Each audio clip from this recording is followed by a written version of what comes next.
इज्जत उन्हें जी कभी है जेके इज्जत वारा हुजन पर तू पंहिंजी इज्जत अगे ही विञाए चुको आहीं बाक़ी तुंहिंजे मथां गोली हलाइण जी ख्वाहिश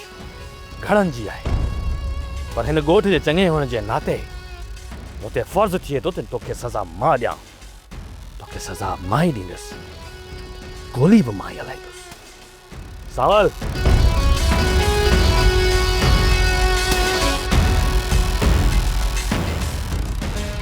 हर कलमो बाबा मां सोणी सां मिलण वेंदसि जेकॾहिं तव्हांजी इजाज़त हुजे त छा तू दुश्मन जे ॻोठ वञण थी चाहे ही मर्दनि जी दुश्मनी आहे औरतनि जी न बाबा चाकर खाना मां उम्मीद रखी आयो आहियां ऐं मां नथो चाहियां त तव्हां ॿिन्ही जे विच में एॾी वरी रत जी रांदि शुरू थी मंसूर खान कुझु ॾींहंनि जे लाइ तव्हां असांजे विच मां निकिरी वञो ऐं असां ॿिन्ही खे थोरो ज़ोर आज़माई करणु ॾियो जॾहिं थकिजी पवंदासीं न उहे ॻाल्हियूं कंदासीं फ़िलहाल ॻाल्हियूं न थींदियूं सोप सीरियल पंजाबेरी तमाम एपिसोड्स ॾिसण लाइ विज़िट करियो असांजो official YouTube channel Sindh TV HD drama.